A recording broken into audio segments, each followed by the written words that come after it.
Leonardo da Vinci's Camera Obscura, New Evidence, 2022.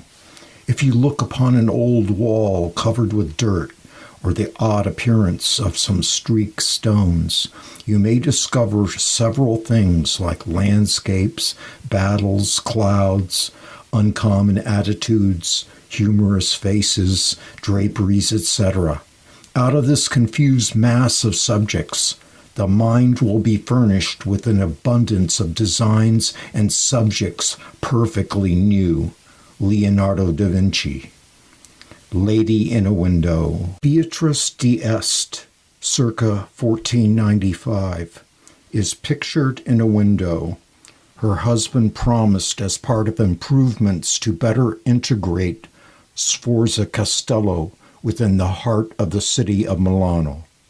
Leonardo da Vinci created a drawing showing how the fortress walls could be penetrated by the insertion of arched rows of windows to open and lighten the facade. Italian instability due to the constant stress of war caused work on the castle to be limited to the decoration of a residency hall with paintings by LDV and the Soletta Negra, designed and built by LDV. Beatrice is putting her second stage syphilis on public display to embarrass her husband, Ludovico Sforza, Duke of Milan. Leonardo's portrait of Beatrice d'Este, entitled Portrait of an Unknown Woman, is better known as La Belle Ferronière. The painting is an optical image created with the camera obscura.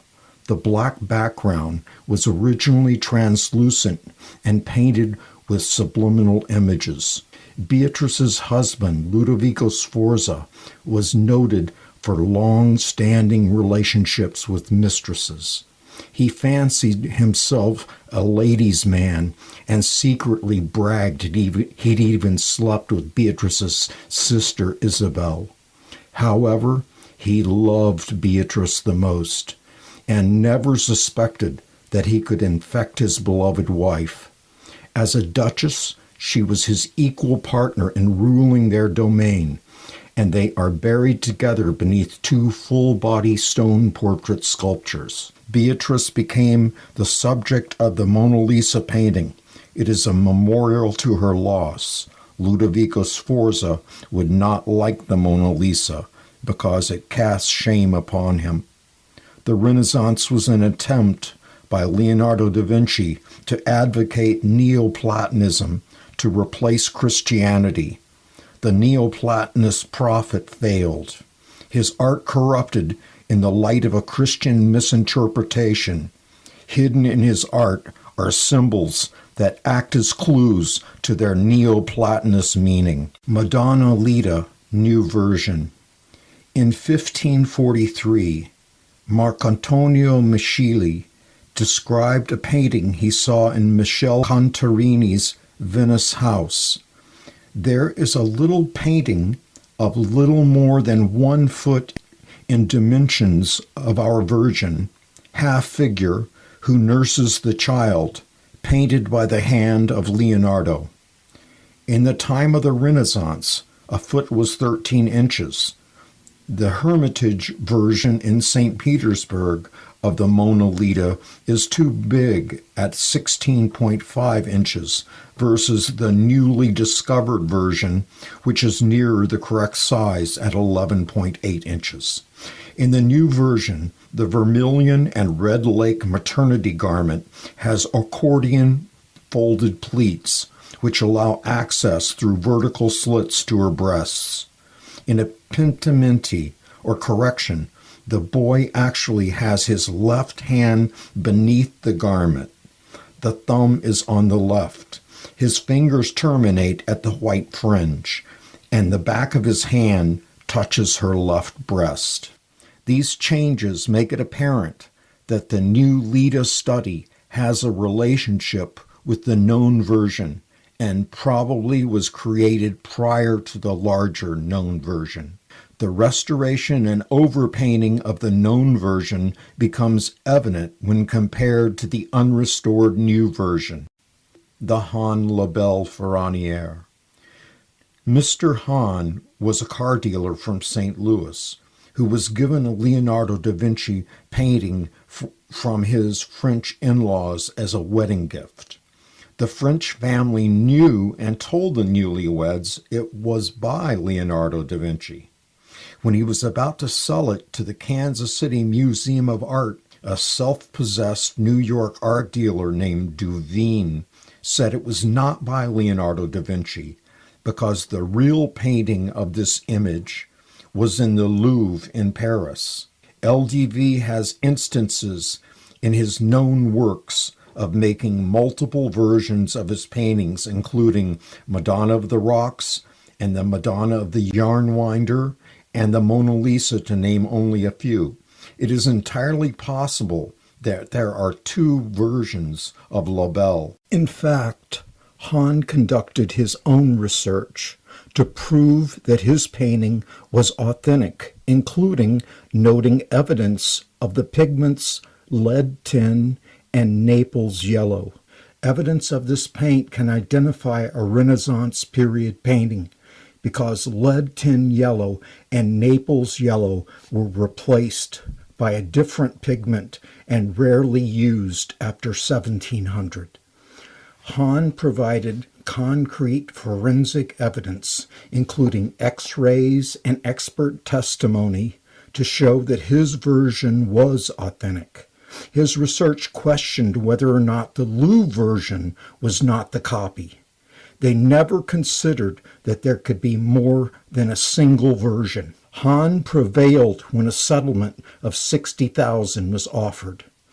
In 2010, the Hahn family put the painting at Sotheby's, which used evidence of lead tin yellow as the excuse that it was modern, not that it was old. Experts asserted that the painting was definitely not by Leonardo da Vinci, and it sold for 3 times the estimate at $1.5 million. No one would pay $1.5 million for a painting if it weren't a LDV, forensic art evidence. To develop a complete mind, study the art of science, study the science of art, learn how to see, realize that everything connects to everything else. Leonardo da Vinci. All that is needed to examine a Leonardo da Vinci for its authenticity is a 14 megapixel camera and a small 75 power plastic microscope.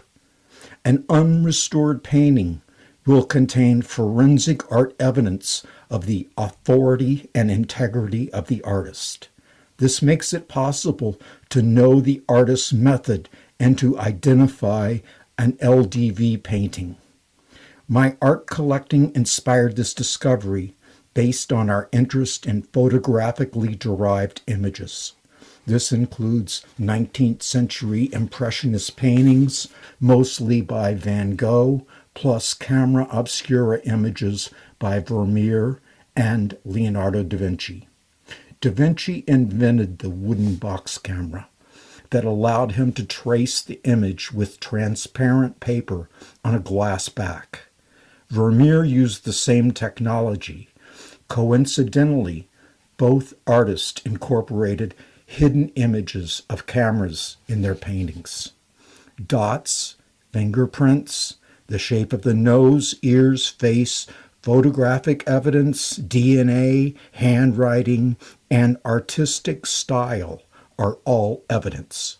These unique logical distinctions allow for the determination of the identity of the artist and his subject.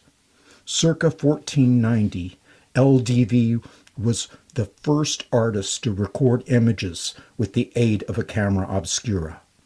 Evidence of photographically derived images makes it possible to identify a Leonardo da Vinci painting, including the subject of his portraits and self-portraits in known, misattributed, and newly discovered versions of his paintings. The Morellian method is based on clues offered by trifling details rather than identities of composition and subject matter or other broad treatments that are more likely to be seized upon by students, copyists, and imitators. The copyist imitates, they don't invent, so differences between versions don't disqualify a painting from being authentic. LDV, Vermeer, Van Gogh, Gauguin, and etc. all painted multiple versions of their paintings. No expert can reason a best version disqualifies all the others. If it were possible to fake art, all art would be fake. LDV said some people can see, some people can be shown how to see, and some people will never see, or only see what they are told to see to maintain the status quo. Using a lens and a machine allowed LDV greater efficiency. In the process, he created reusable Pounce pattern stencils. This allowed for the recreation of additional versions of his paintings. Experts now question everything except for about 24 pictures as real LDV paintings. They create subjective opinions without evidence and look backwards into what has already been written. To know what has been eradicated and what has been overpainted, my unrestored LDV paintings are the evidence which proves that he was using a camera. The known versions of LDV's paintings have been disrupted by destructive restoration and permanently altered by overpainting or varnishing. A primary example is the recently discovered Salvator Mundi. LDV has created a camera obscura self-portrait. Prior to recent restorations, the optical nature of the image was more apparent. An image which shares a relationship to photography more than painting, an optical image intentionally created out of focus. Finally, in 2011, in the course of 6 years, the painting was painstakingly cleaned and restored by Diana Modestini. Sadly, her destructive restorations have made permanent corrections to artificially convert the painting into a conventional image. She never guessed that LDV used a camera, or the image is out of focus. His art most closely resembles 19th century hand-colored photographs, wherein a photograph serves the purpose of an underdrawing. In his left hand, he is holding a giant bi-concave lens, not a crystal ball, to read the future. Leonardo da Vinci's camera obscura. If the facade of a building or a place or a landscape is illuminated by the sun and a small hole is drilled in the wall of a room in a building facing this, which is not directly lighted by the sun, then all the objects illuminated by the sun will send their images through this aperture and will appear upside down on the wall facing the hole. You will catch these pictures on a piece of white paper, which placed vertically in the room not far from that opening, and you will see all of the above-mentioned objects on the paper in their natural shapes or colors, but they will appear smaller and upside down on account of crossing of the rays at that aperture. If these pictures originate from a place that is illuminated by the sun, they will appear colored on the paper exactly as they are. The paper should be very thin and must be viewed from the back. Leonardo da Vinci. In his writings and drawings, Leonardo da Vinci has been connected to the camera obscura, but no one ever said he used one. In almost every LDV painting are hidden images of cameras, lenses, and optical diagrams. Compare this LDV drawing of an optical device to what is supposed to be an 18th century camera obscura. This unusual design with a viewfinder is unique to camera obscuras. This antique Italian camera may have been Leonardo da Vinci's own portable camera obscura. A reusable pounce pattern would have been traced in his camera obscura, then punctured with a pen to transfer the optical image onto the painting. This explains why there are multiple versions of the Mona Lisa and how they can be recognized as authentic versions. LDV hid or disguised the images of cameras and lenses in all of his known paintings. Evidence in the Annunciation by LDV is a lens and an optical diagram. In the second smaller Louvre version of the Annunciation is an entire specially designed camera obscura on a stand. In both the Louvre and the London versions of the Madonna of the Rocks, to the left of the head of the Madonna is a human figure covered by a fabric cape and holding what looks like a 20th century view camera with a bellows. Mona Lisa rests her arms on a wood box camera obscura with a lens.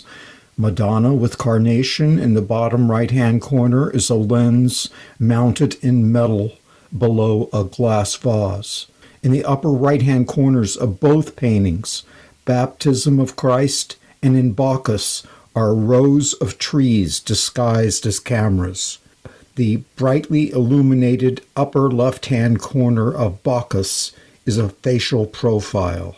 These two paintings were created as a diptych and provide evidence of LDV's platonic love for Beatrice d'Este. Here he's about 39 and she is 16. Known as Portrait of a Musician, it's actually a self-portrait with his fingers on the glass back of a camera obscura. The image, bottom right corner of this painting, was revealed during an early restoration. Previously, it was non-existent. The musical notation is on a sheet of vellum folded to make the light, tight bellows of a portable camera obscura. A detail shows how the words camera obscura are spelled in the curls of his hair. This drawing has been used in reverse for the right-facing girl in Leonardo da Vinci's painting Lady with an Ermine.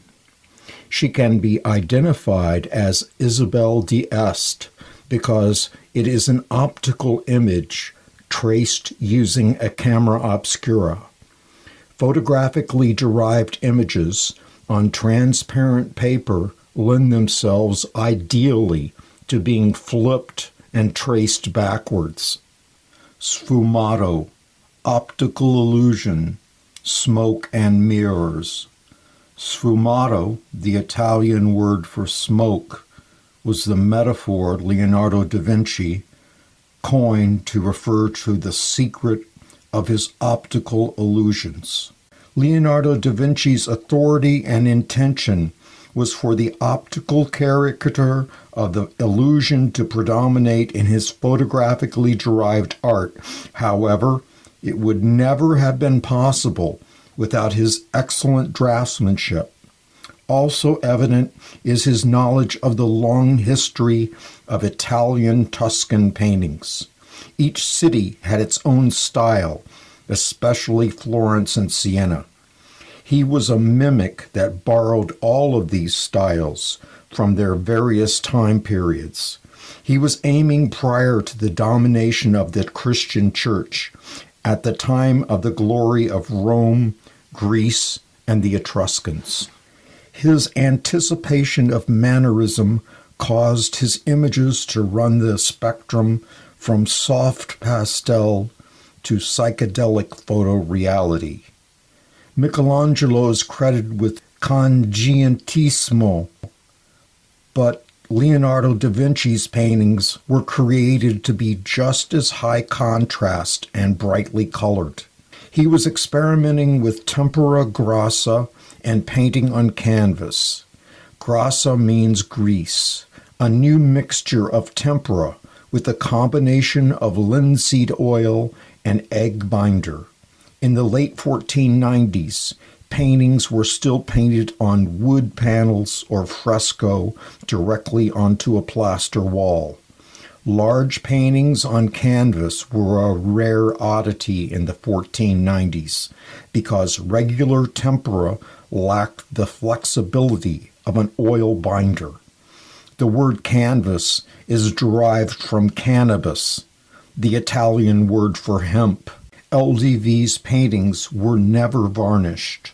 The paint creates a flat, smooth, uniform, pearly, lustrous surface, not glossy like varnish. The Mona Lisa and other related paintings were painted with the subject upside down. The Mona Lisa and other related paintings were painted with the subject outside, with columns from the portico.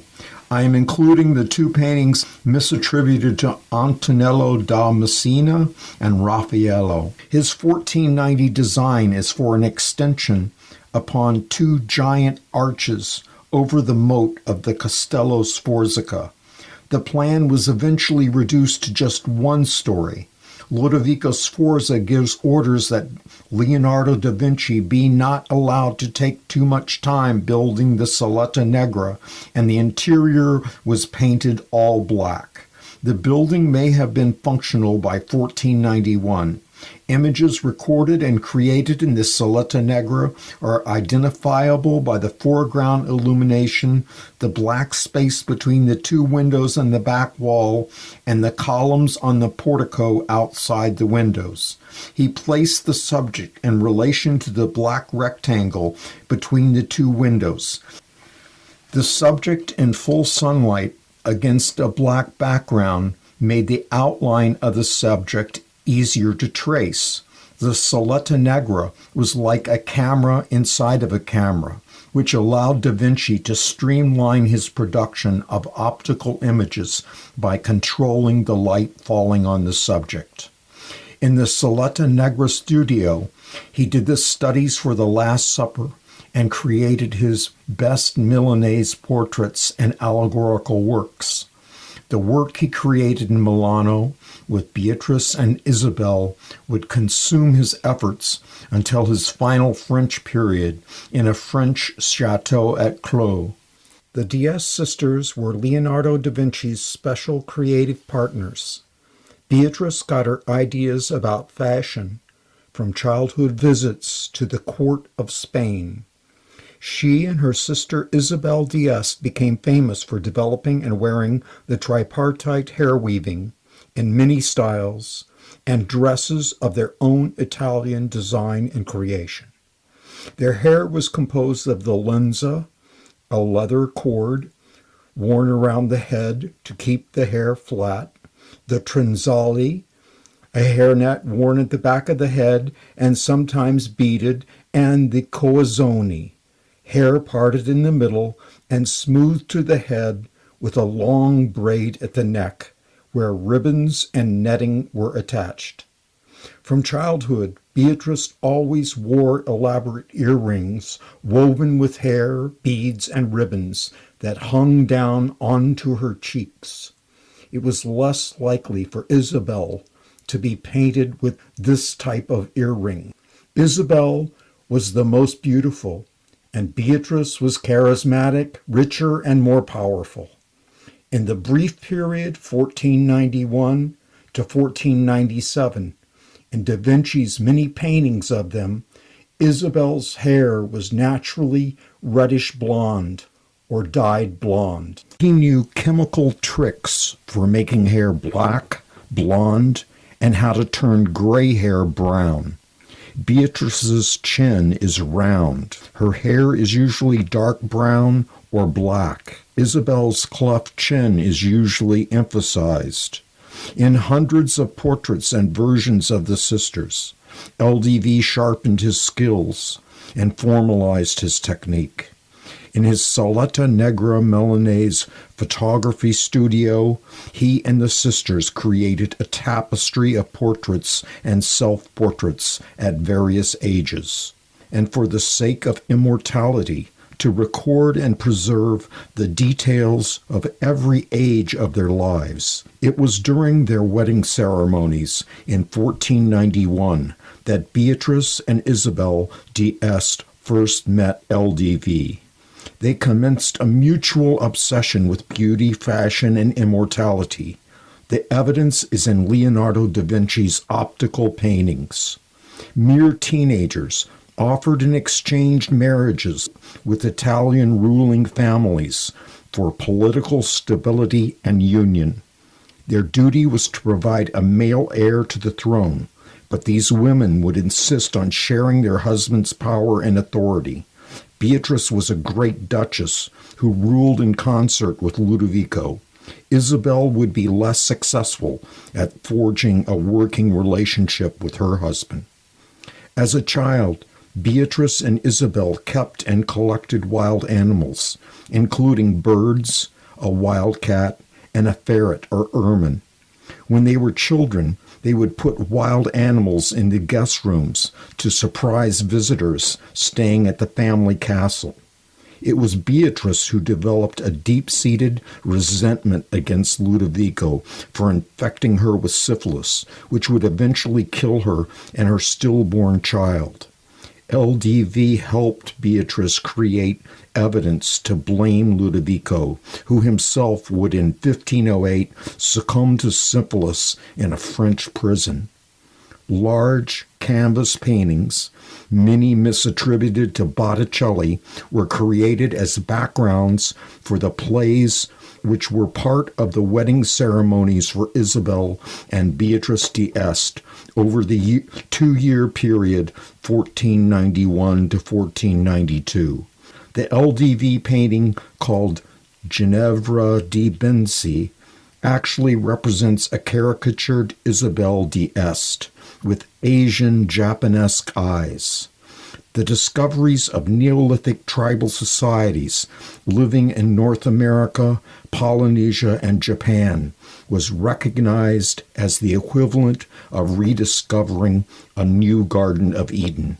It is signed lower left with an LDV monogram and the letters B. d'Este. The figure is painted like a caricature from an old fresco with a minimalized background. This simple caricature style mimics an earlier Sienese style of painting. In 1491, Beatrice was 16. She is wearing the same robe and brooch as in the London version of the Madonna of the Rocks. The folds of her robe incorporate subliminal outlines of skulls, birds, snakes, hands, animals, and letters.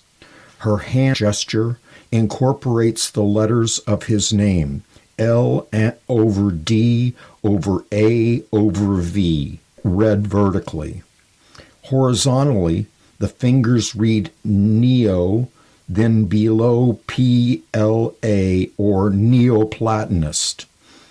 A waning crescent moon or solar eclipse is visible outside the window. What is troubling is her right index finger is pointing to a face swollen with a pink rash. The rash has migrated through her lymph nodes and is now on her shoulder, neck, and cheek. She is documenting evidence of the onset of her second-stage syphilis. Doctors and scientists attest to the fact that the subject of the Mona Lisa was infected with syphilis, a major clue to why Beatrice d'Este is the Mona Lisa. Isabel and Beatrice d'Este, not Ginevra da Vinci and Lorenzo di Credi, portrait of a young woman. These four works, all by Leonardo da Vinci, create an X pattern. Beatrice d'Este is painted with crossed hands and as a sculpture in head and shoulders. Her sister Isabel is painted with head and shoulders and as a sculpture with crossed hands in reverse. In Andrea del Verrocchio's studio in Florence, LDV was trained in painting and sculpture. The Kimball Museum, Fort Worth, Texas, misidentifies the subject of their sculpture as Isabel, but recognizes it is by Leonardo da Vinci. Both paintings are by Leonardo da Vinci, although the painting of Beatrice is misattributed by the Metropolitan Museum of Art, New York City, to Lorenzo di Credi. LDV was very creative with his handwriting, and it became an extension of his drawing. His recognizable signature is rarely evident and mostly absent from his paintings. Instead, his initials and name are playfully disguised, scribbled, or drawn into linear aspects of the positive and negative space of his paintings. The signatures on LDV's painting is always different, cryptic, and sometimes the signature may include the owner's name or the identity of the subject of the portrait.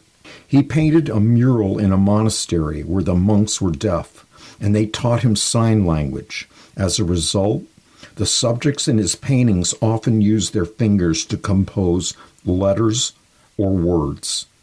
His calligraphy is consistent and easy to identify. It may be incorporated into heraldic symbols or disguised as letters in a row to spell a word, like camera obscura in the golden curls of his hair. Writing and drawing are mutually incorporated in LDV's paintings. It was also a way to prevent copyists or imitators. When he needs to close the gap between elements of a subject, he is likely to design with or use letters to shape the physical characteristics of the subject, like letters in the folds of fabric, or his written signature used to define or outline the subject. The Birth of Venus, not by Botticelli. Leonardo da Vinci's father, Piero, was an accountant for Cosimo Medici in Florence. LDV was born out of wedlock to his mother Caterina, an Armenian migrant worker. Leonardo was fostered as an artist by Cosimo and his son, Lorenzo the Magnificent Medici. Through their influence, LDV was apprenticed to the workshop of Andrea del Verrocchio, mostly a sculptor. In 1483, LDV and the Diaz sisters were part of an exchange of artists and wives as a political alliance between the Medici in Florence and the Sforza in Milano, which balanced a similar alliance between Naples and Venice. This truce made the Renaissance possible until the circa 1499 French incursion of Milano. Da Vinci's resume stated he was fully competent as a painter, sculptor, designer, graphic artist, and inventor of machines, including those for flying, weapons of mass destruction, and wedding decorations. Da Vinci is quoted as saying, "The Medici made me, and they will destroy me." It would have been easy for artwork created in Milano to have been gifted or taken to Firenze, resulting in the confusion of its authorship. The two paintings appear on a 1600s inventory of artworks connected to a Medici country villa. Texan and Da Vinci scholar Sharon Connolly introduced me to the idea that Leonardo da Vinci was involved in the creation of the Birth of Venus, and his initials appear in the foam of the flowing surf beneath the main figure. The Birth of Venus would have been created by Leonardo da Vinci as a gift from Ludovico to Lorenzo. Isabel d'Este is the identity of the floating figure of Venus. Her sister Beatrice d'Este holds another snake by the neck. The figure with wings is Lorenzo il Magnifico Medici, flying in, cradling his wife, Clarice Orsini. Stylistically, the figures in The Birth of Venus can be compared to other known works by LDV. Isabel in the Blue Grotto, flipped horizontally, may be the drawing whose face was used to create the figure of Venus, unfinished. All the early chroniclers accuse Leonardo da Vinci for never finishing or of leaving his paintings unfinished. Because his paintings were optical images made with the camera obscura, they resolve from a distance. An analogy is expressed by, you can't see the forest for the trees. The viewer must step back from the image. Conversely, a painting created by hand-eye coordination resolves on its surface. LDV's paintings appear to be left unfinished because optical images resolve from a distance. Object distance is the link between the subject and the whole. Image distance is the link between the front wall and the back wall. Correlation of the object distance and the image distance equals focus. On the back of the camera, a ground glass plate diffuses light so that it doesn't just pass straight through. The image of Isabel was not created in the Blue Grotto, but in his Saletta Negra Milanese studio as a Neoplatonic environmental portrait. The evidence is in the faint, slightly darker windows on the left and the right of the portrait.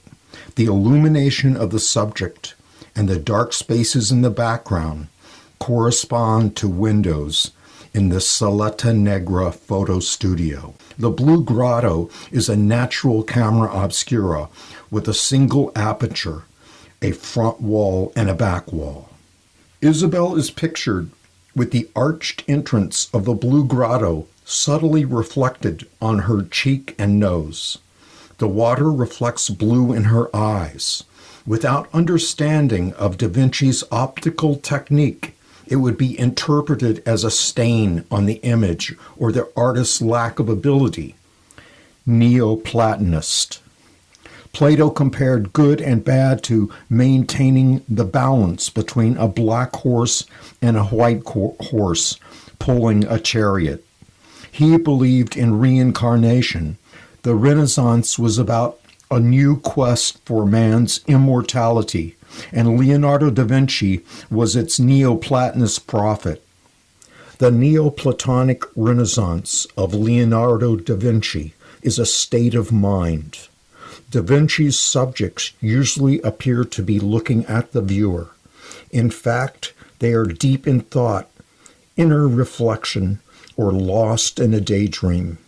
He was sensitive to the machinations of the human mind and its connection to the body.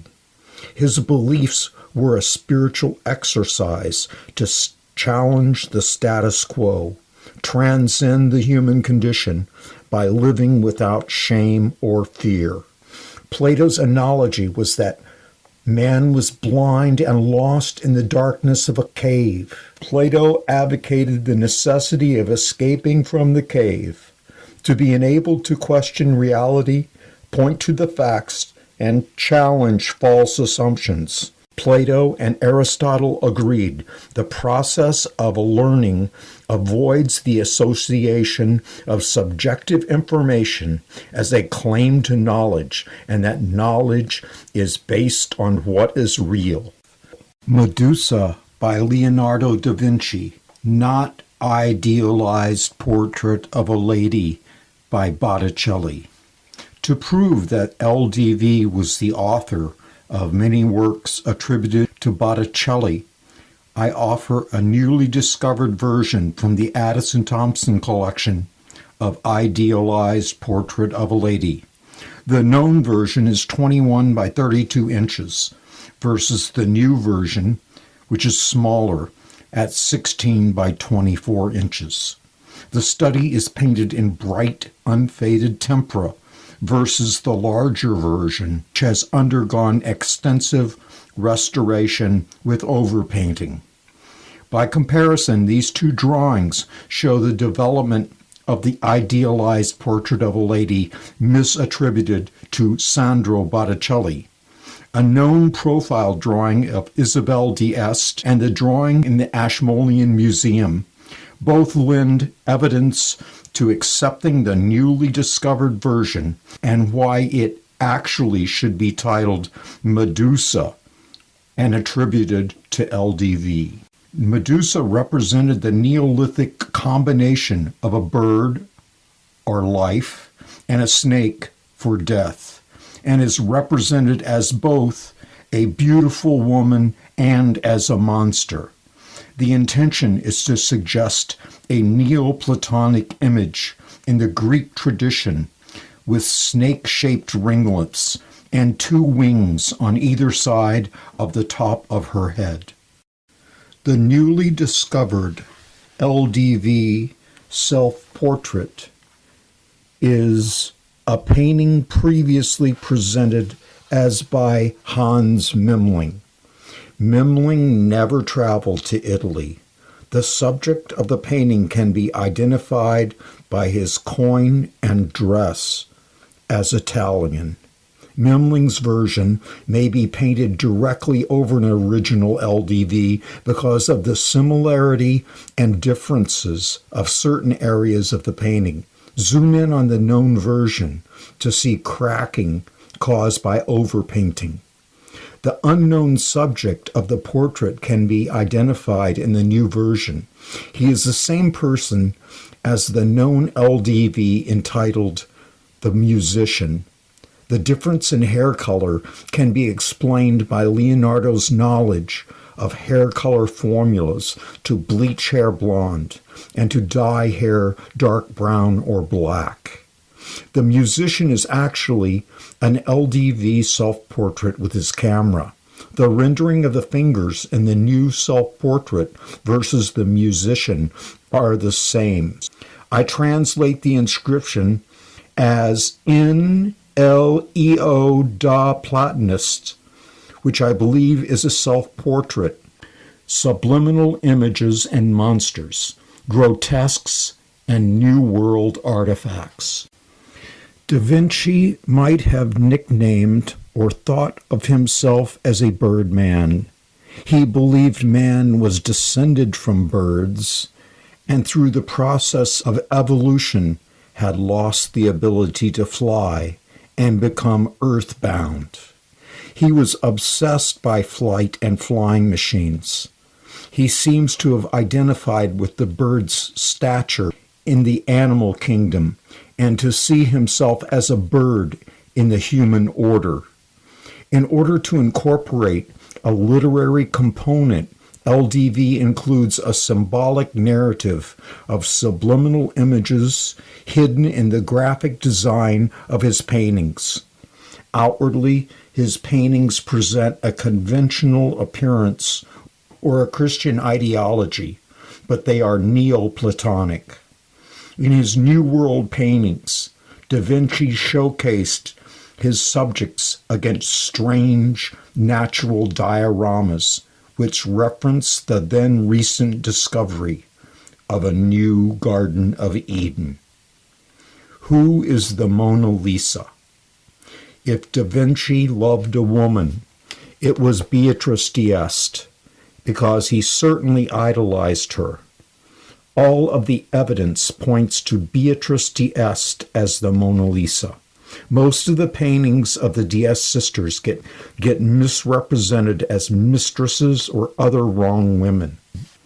In the portrait of Beatrice with the eclipse, she is betraying her confidence to him by making a visual record of the onset of her syphilis.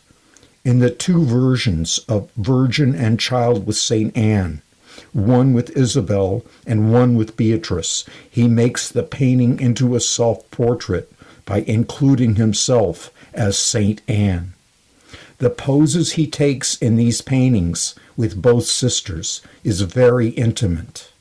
The Mona Lisa represents Beatrice as a memorial image, painted as a towering figure looming over the Italian landscape. In the two charcoal sketches, which are the only original camera obscura recordings, she holds a palm leaf, a symbol of a martyr. Gynecologists, scientists, and doctors agree the Mona Lisa exhibits secondary stage syphilis. The Mona Lisa was created as a memorial to her tragic death and stillbirth in 1497.